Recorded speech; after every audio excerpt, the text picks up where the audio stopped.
गोविंद।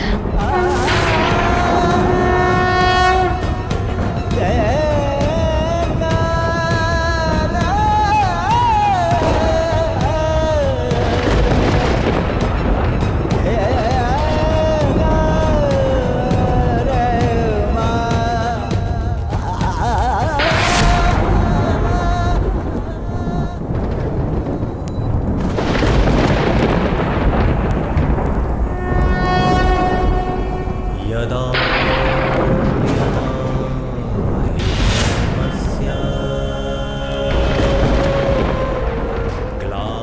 इस चीर के हर धागे का ऋण 100 गुना करके चुकाएगा तुम्हारा ये सखा। अभ्युत्थानम् अधर्मस्य तदात्मानं सृजाम्यहम्।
पुत्री द्रौपदी,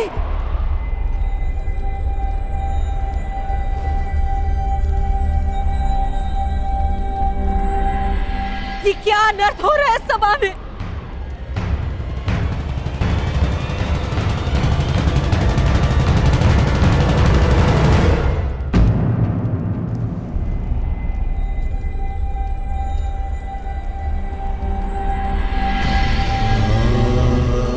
मेरे निकट मत आइएगा माताश्री, मैं मलिन हूं। नहीं नहीं पुत्री, मेरी पुत्र वधू मलिन नहीं हो सकती। मैं आपकी पुत्र वधू नहीं, ना ही कुरुवंश की कुलवधू।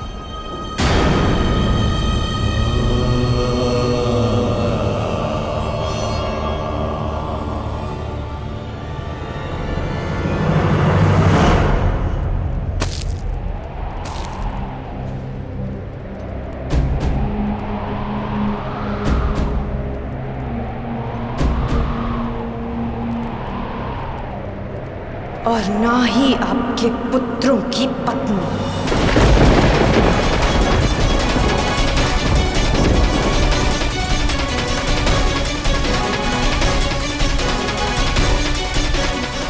मैं एक जीता जागता शव हूं, शव। इस संसार की स्त्रियों की लुटी हुई मर्यादा का मैं कुंड हूं, इस सृष्टि की सभी स्त्रियों के आंसुओं का। आज मैं अग्नि नहीं, आज मैं अग्नि सुता नहीं, स्वयं अग्नि हूं।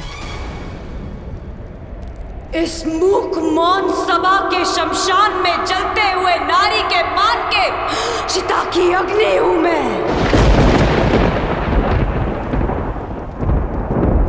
जो सब कुछ भस्म कर देगी, सब कुछ नाश कर देगी।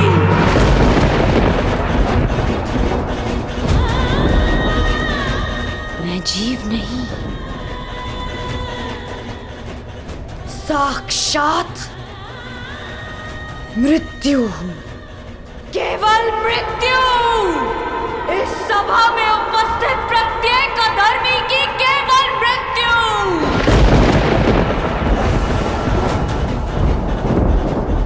जो इस नग्न सभा में विनाश का नग्न नृत्य करेगी, जो सभा मेरा अपमान देखकर मौन रही, वो सदा के लिए मौन रह जाएगी।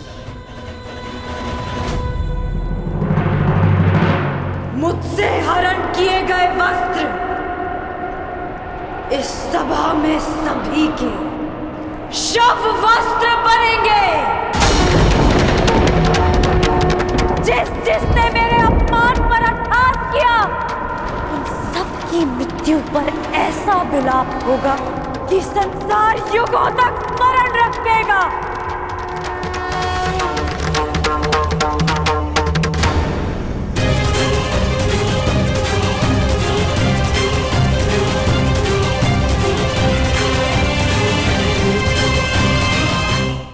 मैं याज्ञसेनी श्राप देती हूँ इस सभा को। नहीं पुत्री, इन्हें श्राप मत दो। अपनी ज्येष्ठ माता की बात सुन लो। क्यों सुनूं मैं किसी की? क्यों? जब मेरी चीत्कार किसी ने नहीं सुनी तो फिर क्यों? क्षमा कर दो पुत्री। मेरा श्राप ही क्षमा है महारानी, क्योंकि यदि दंड दिया तो इसी जीवन के प्रत्येक क्षण में नर्क का अनुभव होगा इन्हें।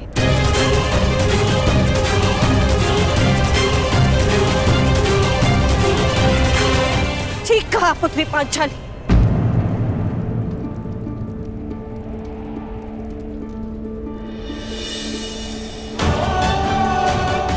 इन सबको जीवन के हर पल नर्क का अनुभव होना चाहिए।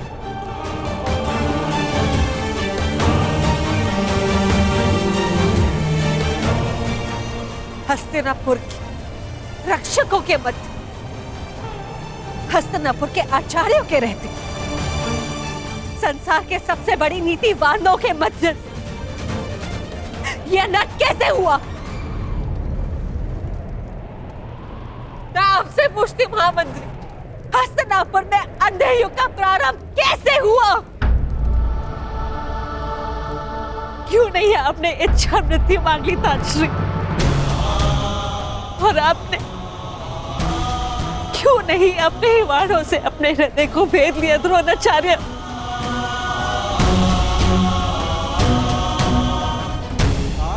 आज तुम्हारे मौन रहने के कारण देवताओं पर से विश्वास उठ चुका है मेरा। कैसे होने दिया ये अपना? कैसे बन गए इनके दास? कैसे? मैं द्वारका से कृष्ण की नारायणी सेना लेकर आऊंगी और बलराम के बल से विनाश कर दूंगी इसका।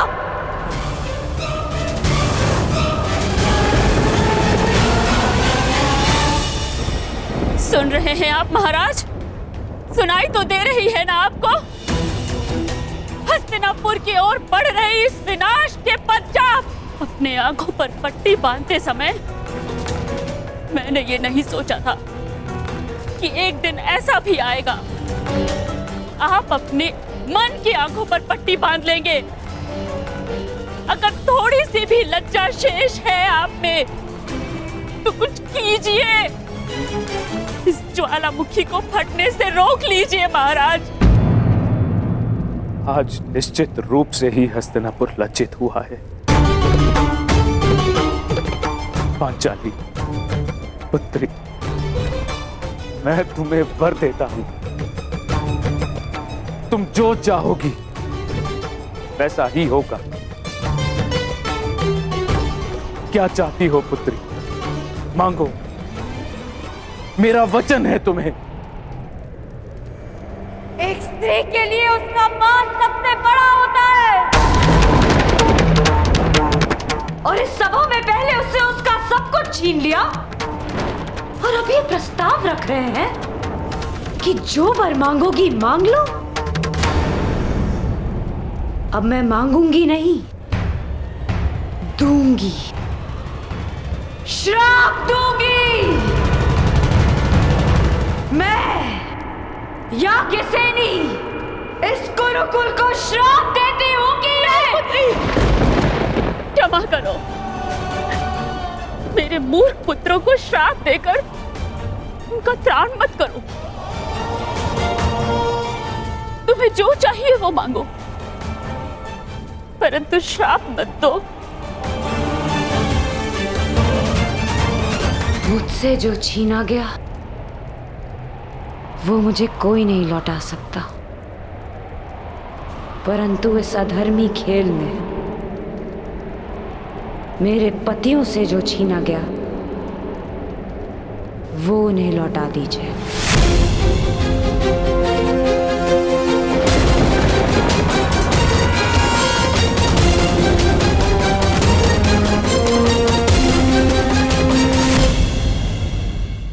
इस अधर्मी खेल में उनसे उनका बल छीना गया, शस्त्र छीने गए, उनका राज्य छीना गया।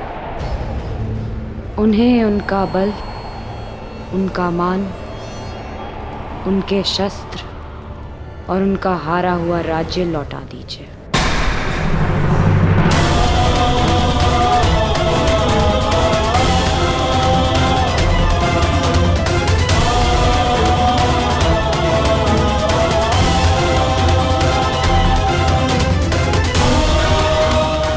वाह,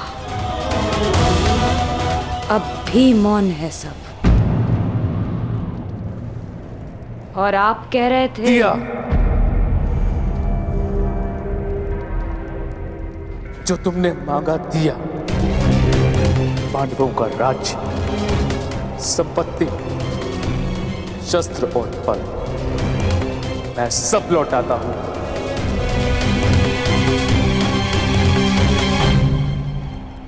हे पिताश्री, मेरी जीती हुई संपत्ति को लौटाने का अधिकार आपको नहीं है पिताश्री? मैंने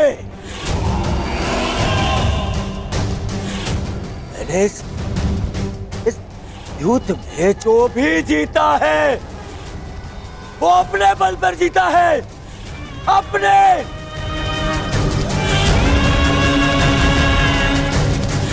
बिना छल के जीता है, बिना युधिष्ठिर को विवश किए जीता है, बिना धर्म किए जीता है। फिर क्यों मैं इसे लौटा दूं? क्यों?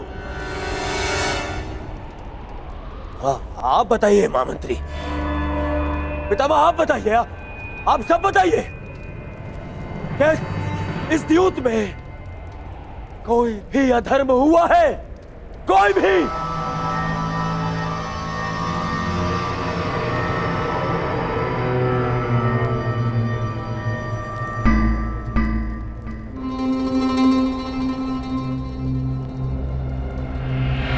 फिर से मौन हो गए सब। अधर्म सामने खड़ा होके पूछ रहा है कि उसने क्या अधर्म किया, और सब फिर से मौन। इस सभा में इतना सब कुछ हो जाने के बाद भी आप सब मौन हैं।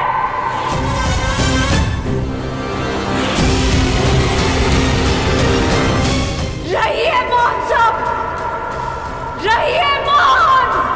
परंतु इस अधर्मी दुर्योधन को उसके कुकर्मों का दंड अवश्य मिलेगा,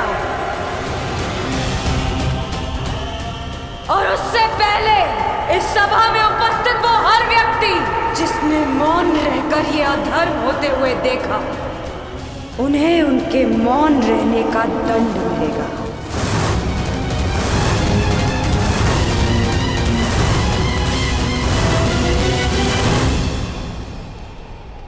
श्राप है ये अग्निसुता द्रौपदी का।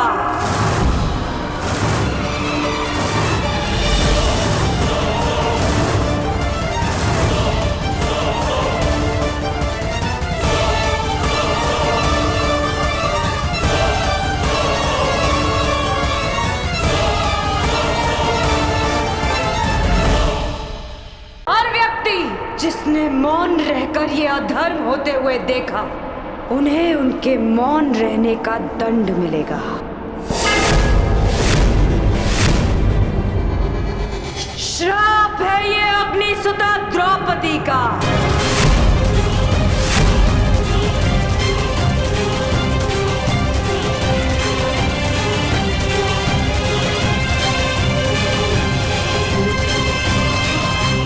पांचाली, वहीं रुक जाइए महान पांडु पुत्रों। मैंने आपको क्षमा नहीं किया, अब आप सबका मुझ पर कोई अधिकार नहीं। वो अधिकार आप पहले ही हार चुके हैं, और उसका प्रतीक है ये खुले हुए केश, जिन पर अब कभी चूड़ामणि नहीं सजेगी।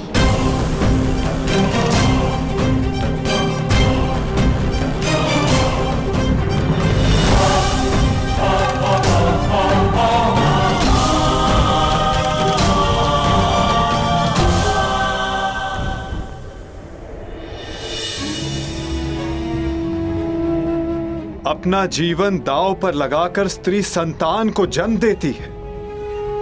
पुत्र के जन्म में अपना नया जीवन खोजती है। पीड़ा के उन पलों में भी उसकी आंखों में दुख के अश्रु नहीं होते। मुख पर प्रसन्नता, मन में संतोष होता है।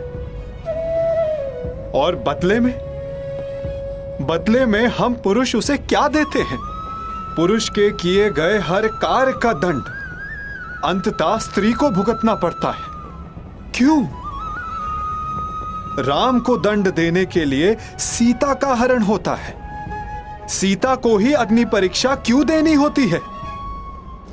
युद्ध पुरुष करता है और पराजित स्त्री होती है। वीर गति पाकर पुरुष स्वर्ग भोगता है और विधवा होकर स्त्री नरक भोगती है। क्यों? क्यों पुरुष का अहंकार जगता है और स्त्री की स्वतंत्रता को सुला दिया जाता है? जुए में, मदिरा के मद में धन पुरुष खोता है और भूख स्त्री के भाग्य में आती है। क्यों? विवाह के पश्चात स्त्री सौभाग्यवती बनकर घर में आती है और उसके मस्तक पर सिंदूर के रूप में उसके पति की दासी होने का चिन्ह लगा दिया जाता है। अपनी इच्छा से 100 पत्नियां रखने वालों को पराक्रमी समझा जाता है और दुर्भाग्यवश एक से अधिक विवाह करने वाली महिला को वैश्या कहकर पुकारा जाता है। क्यों? पुरुष असफल होकर संसार का त्याग करता है और अपना घर संसार चलाने के लिए स्त्री को संघर्ष करना पड़ता है। क्यों? क्यों हम पुरुषों के हर दुष्कर्म का फल स्त्री को भुगतना पड़ता है? जो जीवन देती है उसका अधिकार तो केवल आनंद, प्रसन्नता और सम्मान होना चाहिए। फिर उसका चीरहरण क्यों होता है? स्मरण रखना, जब तक स्त्री को मान, सम्मान और अधिकार मिलेंगे ये सृष्टि फलेगी, फूलेगी, विकास होगा। और जब जब स्त्री का मान भंग होगा, जब जब उसका अभिमान पुरुष के दम तले कुचला जाएगा, तब विनाश होगा। हर बार एक नए रूप में एक महासंग्राम होगा, एक महाभारत होगा। भारत होगा।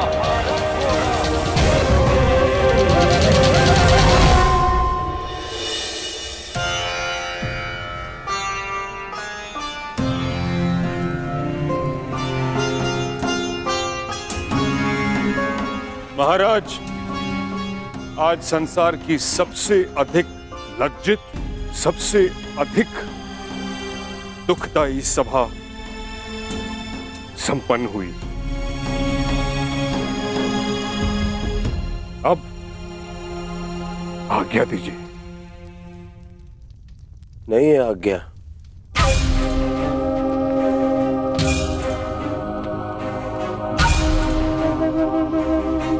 अब क्या शेष है?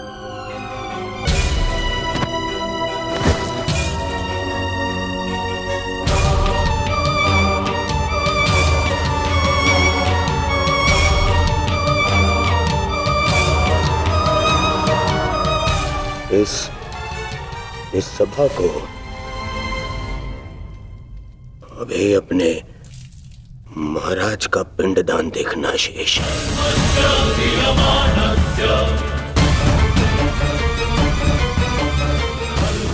नारिकेलम समर्पयामि। ये क्या अनर्थ कर रहे हो दुर्योधन?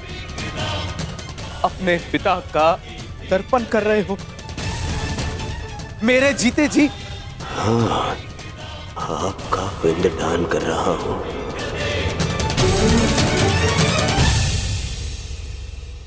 मैं आज से अनाथ हुआ पिताश्री। ये क्या मूर्खता है दुर्योधन? ये मूर्खता नहीं है, ये मेरे और मेरे पिता के मध्य का संबंध है जिसे आज मैं तोड़ रहा हूं।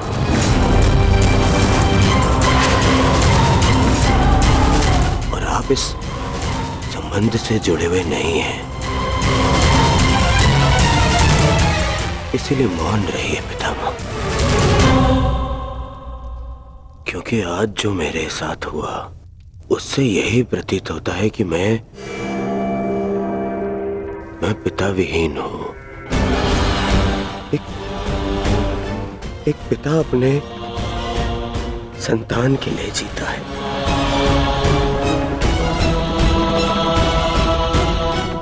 परंतु आज मेरे ही पिता ने मेरे ही साथ इतना बड़ा अन्याय कर दिया।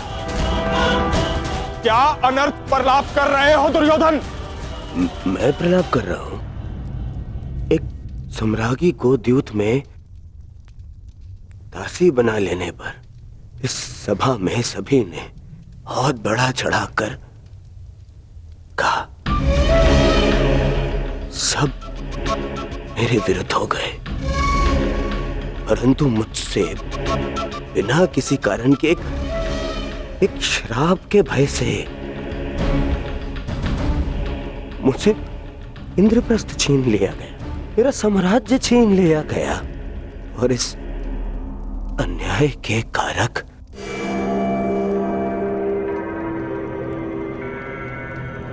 आप हैं पिता महाराज।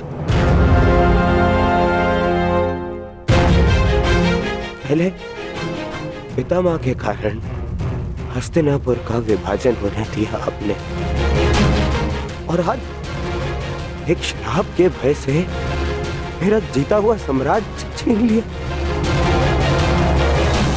महामंत्री, वेदों के ज्ञाता, महाज्ञानी, मंत्र पढ़े मैं आज अभी इसी क्षण अपने पिता का श्राद्ध करूंगा।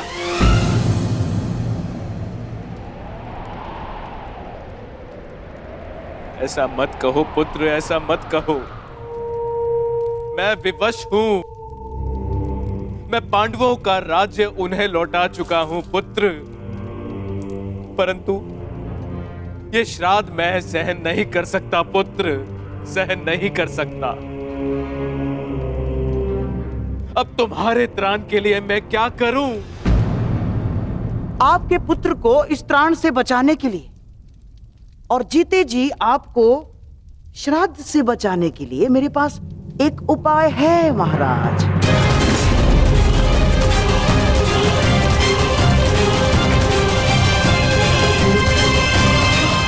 ये द्वार क्यों बंद हो रहा है? क्या मूर्ख कौरव इसी क्षण युद्ध चाहते हैं? प्रणिपात श्रीमान, महाराज ने आपको स्मरण किया है और लौटने के लिए निवेदन भी किया है। कह दो उनसे हम नहीं आएंगे। अब ना हमें उनका निमंत्रण स्वीकार है और ना ही निवेदन। ये निवेदन नहीं है अनुज। यदि ये निवेदन होता तो द्वार इस प्रकार बंद नहीं होता। ये आदेश है। तो मैं आदेश और ये द्वार दोनों तोड़ दूंगा। हम लौटेंगे तो बस युद्ध के लिए। नहीं अनुज भीम, नहीं। ताश्री हमारे बड़े हैं, यदि उन्होंने आज्ञा दी है तो हमें जाना होगा। ये आज्ञा नहीं है भ्राताश्री, जाल है और हमें इसमें नहीं फंसना है। पांचाली यहां से जा चुकी है, व्यथित है, हमें उसे संभालना है। हमें इंद्रप्रस्थ जाना होगा भ्राताश्री। ये जाल है तो भी हमें धर्म के कारण जाना होगा।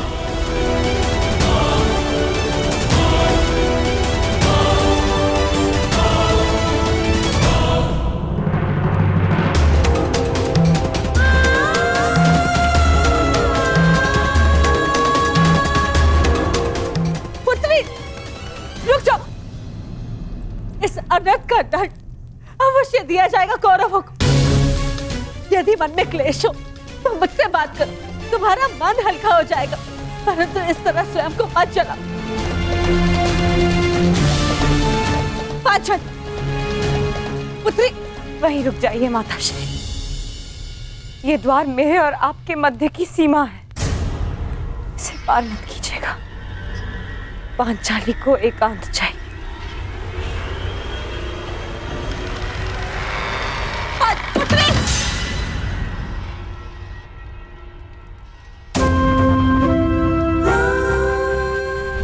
युधिष्ठिर, आपका आदेश ना मानने वाली दासी। आओ दासी द्रौपदी, आकर मेरी गंगा में बैठो। आओ। वस्त्र हरण करो इस दासी का, जो हर 2 महीने में अपना पति बदले, जो स्त्री 5-5 के साथ शयन करे, उसे क्या कहा जाता है? बताओ कर्ण। शब्दकोश में 5-5 पुरुषों के साथ में संसर्ग करने वाली स्त्री को क्या कहते हैं? बोलो। वेश्या कहते हैं, वेश्या कहते हैं, वेश्या कहते हैं, वेश्या कहते हैं, वेश्या कहते हैं।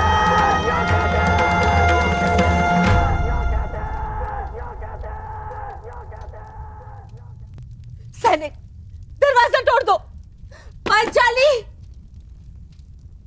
ये द्वार द्रौपदी के मन का है बुआ। ये यातना से नहीं खुलेगा, ना ही बल से टूटेगा।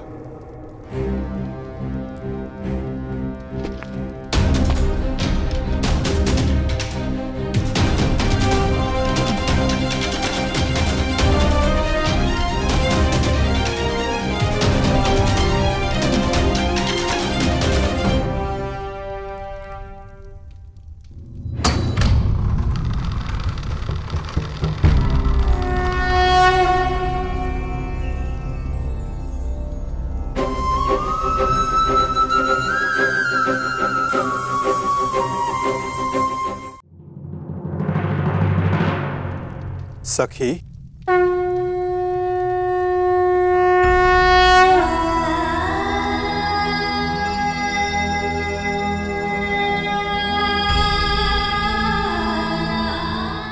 चले जाइए सखा, भीतर मत आइएगा। मैं मलिन हूँ। मलिन तो वो सोच है सखी जो तुम्हें मलिन समझे सखी, और मनुष्य तो भीतर से पवित्र होता है। तुम तो उस गंगा की भांति हो जो सबके पाप हरने के पश्चात भी मलिन नहीं होती। तुम पावनी पवित्र हो।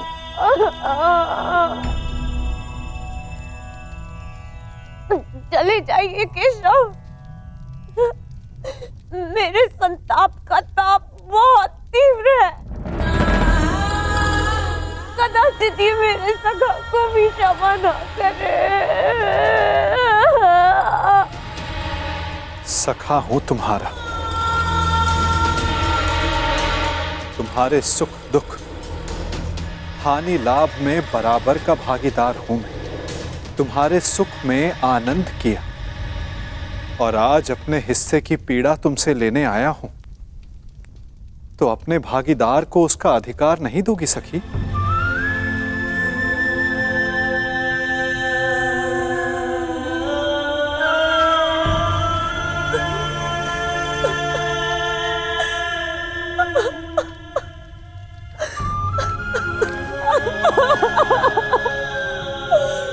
क्यों सखा? मेरे सारे सानंद क्यों? नियति ने मुझे ये सम्मान के लिए क्यों चुना सका? क्यों?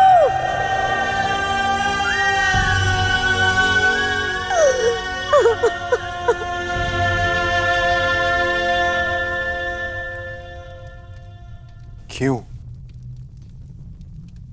ये क्यों बड़ा भयानक होता है सखी, क्योंकि हम इस क्यों के उत्तर को खोजते रह जाते हैं और अपना लक्ष्य खो बैठते हैं।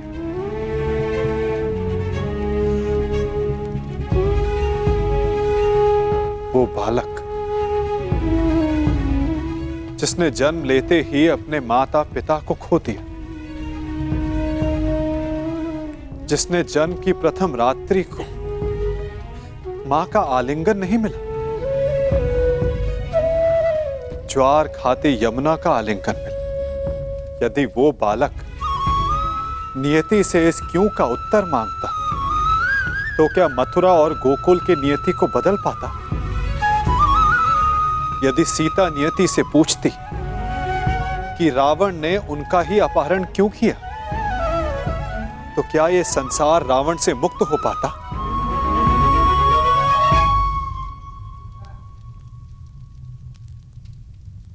जो कल बीत गया सखी, यदि उसका दुख वर्तमान में मनाओगी तो अपने भविष्य को खो बैठोगी।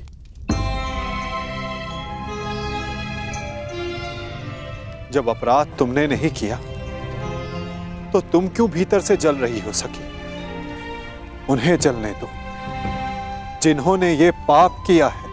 तो मार्ग बताइए सखा, मन में धधकती इस अग्नि को शांत करने का मार्ग दिखाइए केशव। क्षमा कर दो, क्षमा कर दो सखी। मन में प्रतिशोध नहीं, न्याय का विश्वास जगाओ। जब तक मन में प्रतिशोध रहेगा तब तक न्याय को आने का मार्ग नहीं मिलेगा सखी। क्या प्रतिशोध लेना न्याय नहीं है सखा? नहीं सखी, यदि प्रतिशोध लोगे तो केवल तुम्हारे भीतर की अग्नि शांत होगी, और यदि न्याय के लिए संघर्ष की अग्नि जलाओगी तो दुर्योधन जैसे हर पापी की सोच को भस्म कर पाओगी। तो बोलो सखी, प्रतिशोध लेना है या न्याय स्वीकार है?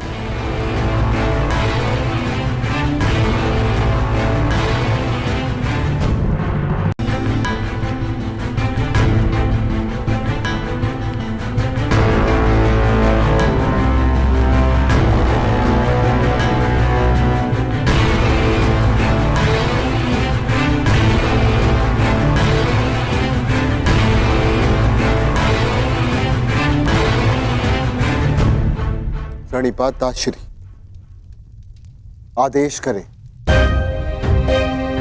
कि आपने हमें यहाँ क्यों बुलाया है? तुम्हारे साथ न्याय करते करते कदाचित मैंने अपने पुत्र के साथ ही अन्याय कर दिया युधिष्ठिर। विजय की हुई वस्तु पर विजेता का ही अधिकार होता है युधिष्ठिर, चाहे वो युद्ध में हो या फिर जुए में। जो दुर्योधन ने जीता है उस पर उसी का अधिकार है, परंतु मैंने भावना में बहकर उससे वो सब छीनकर तुम्हें दे दिया। तो आप कहना क्या चाहते हैं दासश्री? ये चाहते हैं कि हम इन्हें इंद्रप्रस्थ दे दें। और मैं चाहता हूं कि मैं यही सारे कौरवों को मृत्यु दे दूं। मौन रहो भीम, मैं यहाँ न्याय का सबको बराबर का अवसर देना चाहता हूँ, ताकि कोई ये न कह डाले कि हस्तिनापुर में किसी के साथ अन्याय हुआ है। अब ये न्यायी सभा नहीं रही तातश्री, अन्यायी सभा हो चुकी है। ऐसा ना कहो अर्जुन, यदि ये अन्यायी सभा होती तो तुम सब दास होते ना। आप ये बताएं मामाश्री कि इसका हल क्या है? हल तो केवल एक ही है युधिष्ठिर, और एक दांव।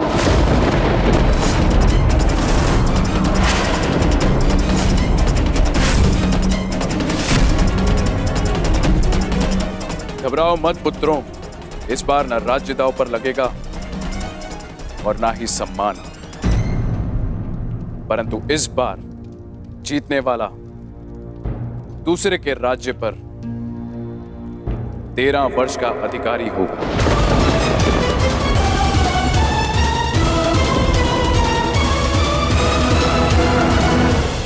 और हारने वाले को 12 वर्ष का वनवास और 1 वर्ष के अज्ञातवास पर जाना होगा। और हाँ, यदि इस अज्ञातवास में अज्ञातवासी पकड़ा गया या पहचान लिया गया तो फिर से 12 वर्ष का वनवास और 1 वर्ष का अज्ञातवास। बोलो पुत्र, स्वीकार है? न्याय का केवल एक ही मार्ग है जो शेष है, एक ही मार्ग है जो धर्म की ओर जाता है, धर्मराज। कहो, क्या स्वीकार है तुम्हें ये मार्ग?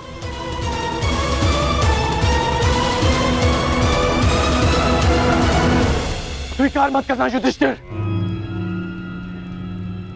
अस्वीकार कर दो ये दाव। अब धर्म के नाम पर एक और अधर्म मत कर बैठना।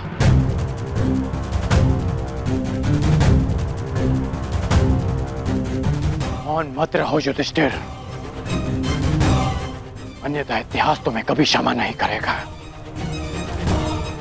मत खेलना ये दाव। महाराज धृतराष्ट्र मेरे पिता तुल्य हैं।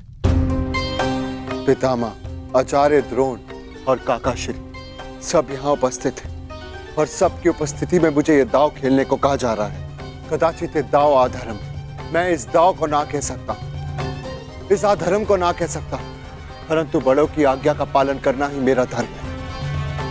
मैं इस धर्म को ना नहीं कह सकता। तुम तो धर्म और अधर्म की परिभाषा ही भूल गए हो। या तुम्हारी स्मृति इतनी दुर्बल है कि तुम भूल गए कि कुछ ही क्षण पहले यहां क्या अनर्थ होते होते रह गया। तुम दास बनते बनते रह गए। तुम्हारी पत्नी का मान भंग करने का प्रयास किया गया। ये वही सभा है जहां वर्षों पूर्व मेरे भाई की हत्या की गई थी और आज एक स्त्री का मान भंग किया गया।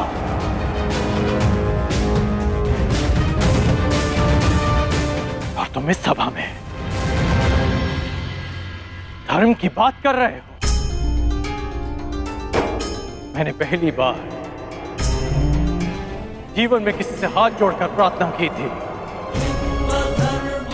मैंने तुमसे प्रार्थना की थी युधिष्ठिर। स्मरण है या भूल गए? राजकुमार युधिष्ठिर, आपका अवश्य यही सुझाव होगा। मुझे कुछ भी कहने का अधिकार नहीं कर्ण महोदय। मैंने दोबारा तुमसे प्रार्थना की। मेरा निवेदन मानिए, इस निमंत्रण को स्वीकार मत कीजिए, क्योंकि मुझे संदेह है ये निमंत्रण आपके सम्मान के लिए नहीं, उस अपमान के प्रतिकार के लिए भेज रहे हैं। परंतु तुमने मेरी प्रार्थना नहीं सुनी, उसे अस्वीकार कर दिया।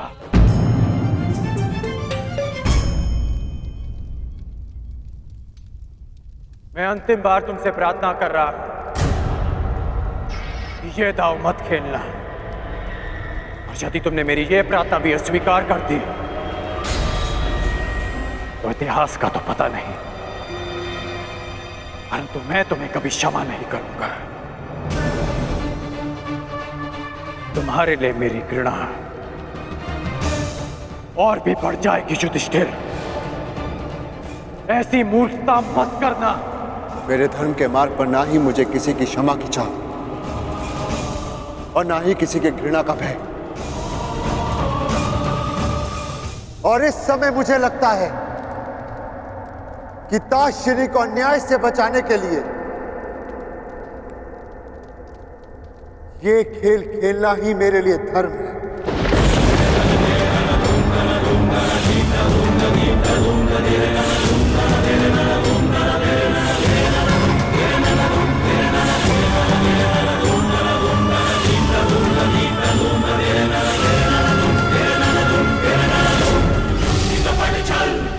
तो क्या मैं ये समझ लूं कि सम्राट एक और दांव खेलने के लिए प्रस्तुत हैं?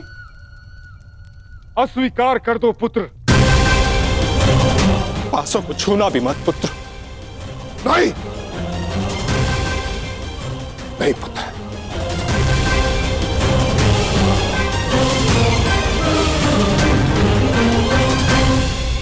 मुझे ये दाव स्वीकार है।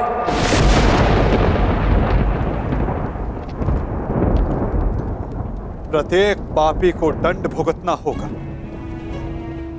वो जिसने लालच के लिए छल किया, और वो भी जिसने अधर्म को धर्म मानकर उसका पालन किया। प्रत्येक को अपने कर्मों का फल भुगतना होगा।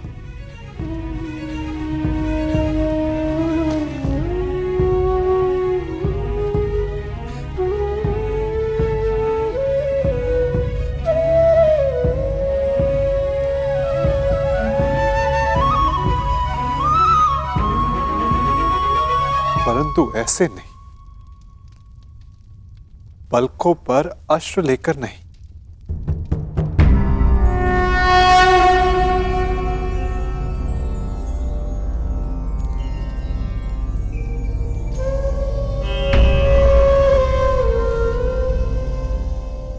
तुम्हारा जन्म इतिहास बदलने के लिए हुआ है सखी,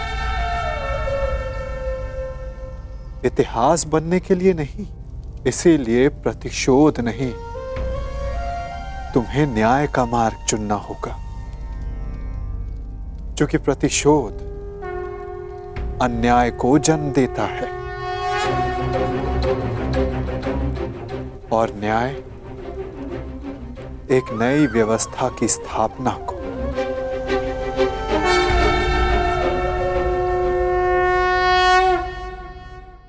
लीजिए सम्राट, आपके लिए खेल प्रस्तुत हैं।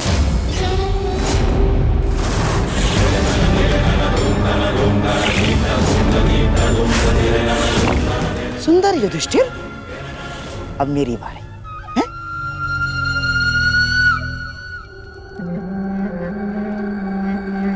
पांडवों के वनवास जाने पर उत्सव मनाने की तैयारी शुरू कर दो। पांडवों की हार निश्चित है। परंतु ये केवल मेरी नहीं, स्त्री के सम्मान की हार है सखा। मुझे प्रतिकार चाहिए, नाश चाहिए कौरवों का केशव। केवल दुर्योधन का, केवल कौरवों का, बस यही उद्देश्य है जीवन का। यदि ऐसा है तो चलो अभी चलते। तुम्हारे अश्रों की सौगंध वासुदेव अभी जाकर समस्त कुरुकुल का नाश कर देगा। परंतु एक बार सोचो, उसके पश्चात क्या होगा? संसार का मार्ग बदलने वाली पांचाली के इस प्रयास को लोग क्या कहेंगे? प्रतिशोध या न्याय की स्थापना? तुम्हें प्रत्येक स्त्री के मान के लिए न्याय व्यवस्था की स्थापना करनी है सखी। केवल दुर्योधन को नहीं, उस सोच को दंड देना है जो स्त्री के मान को पुरुष के दम के पांव के नीचे ले आती है। तनिक सोचो सखी, जिन्होंने साम्राज्ञी के साथ ऐसा किया, वो एक साधारण नारी की क्या गति करेंगे? तुम्हें एक उदाहरण बनना होगा द्रौपदी, ताकि धर्म के नाम पर अधर्म का स्वांग बार बार रचने वालों के मन में धर्म का भय व्याप्त हो सके।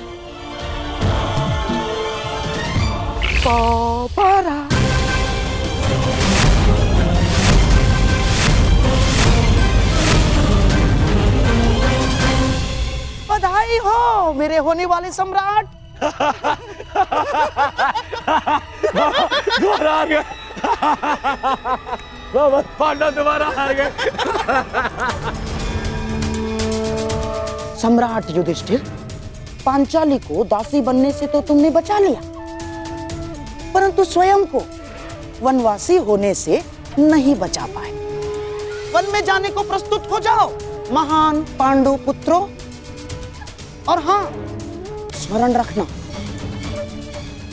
इस पूरे अवधि में ना ही तुम किसी से संधि करोगे और ना ही किसी मित्र राज्य में रहोगे। और हां, यदि 1 वर्ष के अज्ञातवास में पकड़े गए या पहचान लिए गए तो फिर से दोहराया जाएगा। दुर्योधन, ऐसा प्रतीत होता है कि इनका जीवन वन में ही कटना लिखा है।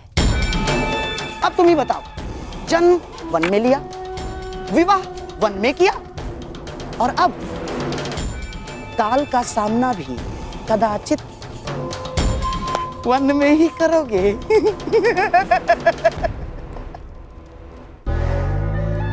लगता है यही भाग्य का न्याय है।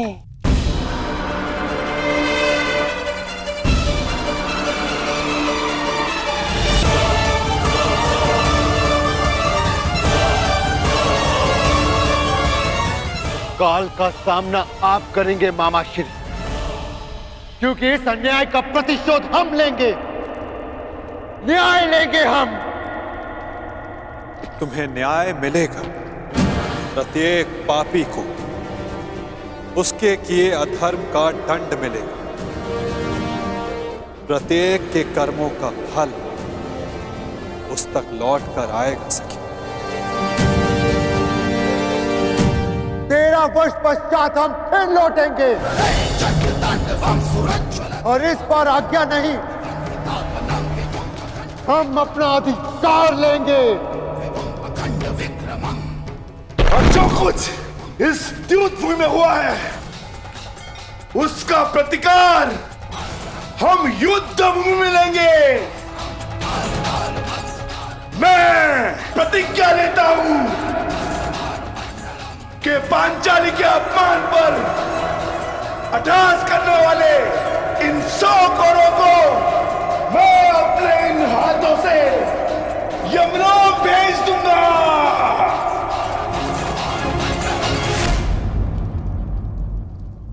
ये मत समझना कि वन में हम विश्राम करेंगे दुर्योधन। हर पल प्रतिशोध की अग्नि में जलेंगे और जब लौटेंगे तो इतने बाण बरसेंगे, अंधकार छा जाएगा हस्तिनापुर के भविष्य पर, महायुद्ध होगा।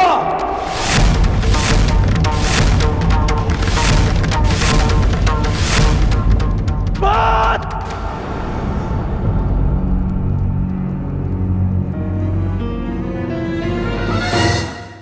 किस बात का प्रतिशोध अर्जुन?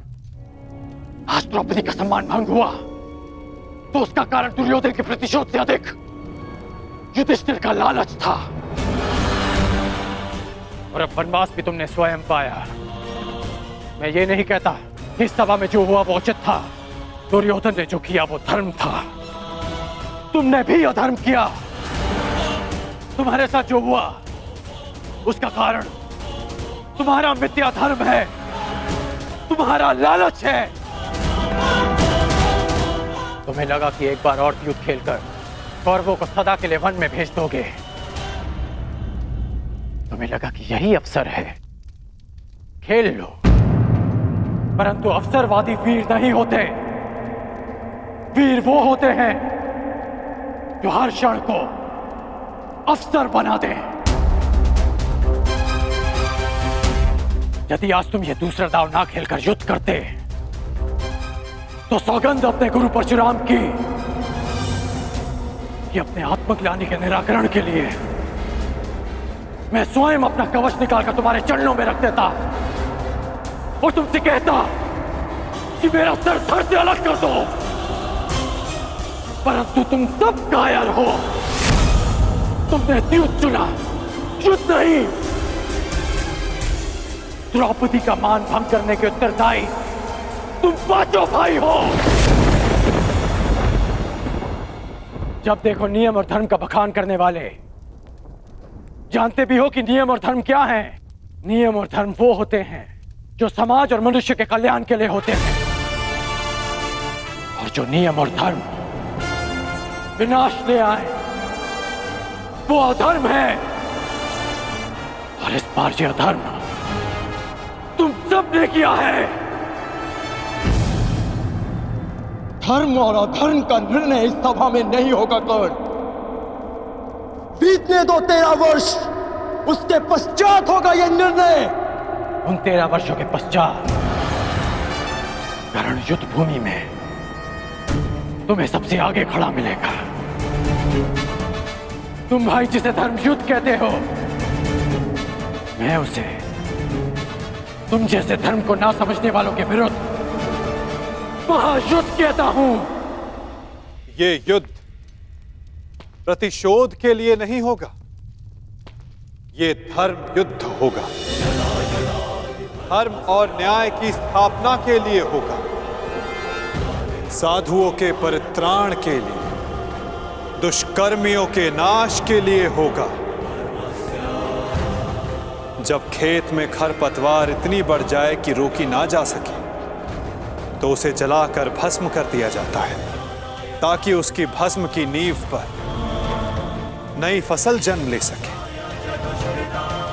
एक नए संसार के लिए, एक नई व्यवस्था की स्थापना के लिए, सुनहरे भविष्य के लिए कलंकित वर्तमान के विरुद्ध युद्ध होगा। इस सृष्टि का सबसे बड़ा युद्ध होगा। उनके विरुद्ध जिनके हाथों में मैं भारत का भविष्य सुरक्षित नहीं समझता। तुम्हारे धर्म की विद्या सोच और मेरे परिवर्तन की प्रतिज्ञा के मध्य होगा महायुद्ध, होगा महाभारत। ऐसा युद्ध जो ना पहले कभी हुआ है, ना इसके पश्चात होगा। होगा महाभारत।